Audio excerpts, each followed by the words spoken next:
Hey, I want to talk to you again today about digestive health. One of the most important things is the cultures. You have bacteria in your gut. Our ancestors, I've probably told you, would have had as much as 10,000 different bacteria strains, different kinds, not actual bacteria. And you've got, I don't know how many billions of actual bacteria in your gut, but you've got a lot. To be healthy, or the optimum health, is to have about 85% of that bacteria be good and about 15% of it be bad. And what good bacteria is in your gut is called a probiotic. That's the actual good bacteria. A prebiotic is something that probiotics eat.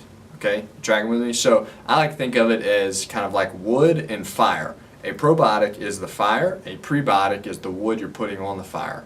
So, in terms of your gut, you want to be continually replenishing both probiotics and prebiotics. Historically and cross-culturally, diets would have been very rich in both of those things. Typical American diet is awful, has very little prebiotics and very little probiotics. So where do you get probiotics from? There's a couple of things. Everybody that I speak with here and everybody that I encourage, whether you're doing this just through video and email and that sort of thing, I encourage people to both do it dietarily and with supplements. So dietarily, how do you do that? What's a probiotics? Good sources. Cultured and fermented foods primarily. So think about kefir or yogurt or sauerkraut or kimchi. Those are all different fermented or cultured foods that will have good bacteria in them.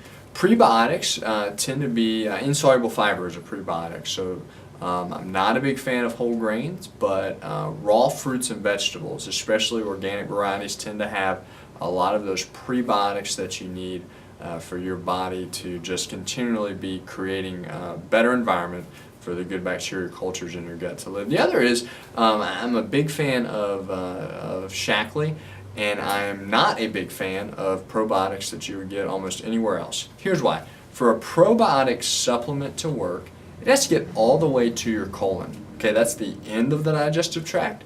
Most probiotics that you just go buy at the store or health food store or Walmart or wherever, those are going to get destroyed in your gut. Okay, they're going to get destroyed in your stomach before they get to where they need to go. So for a probiotic, and there's more than other Shaklee that I recommend, but they're the primary one for cost effectiveness and the research.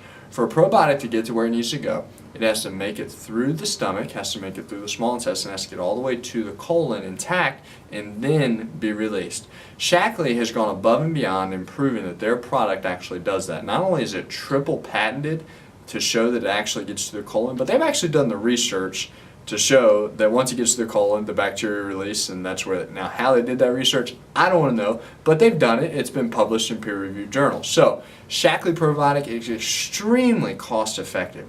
I think it's, I don't know the exact price, but it's under $20 for 30 capsules.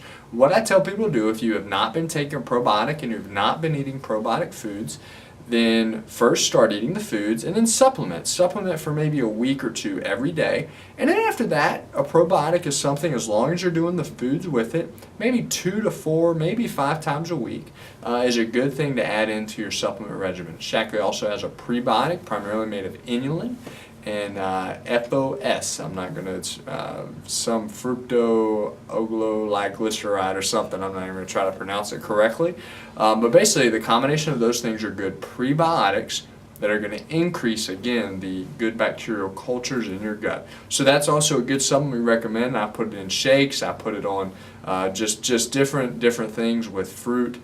That's just a good way to add in some prebiotics into your diet. Again, that supplement, I think it's less than $12. That gives you more than a 30-day supply. So Shaklee supplements are great. Again, they're supplements. Start with the foods and then use the supplements in your diet to help out. Get the intestinal flora and tract in your gut.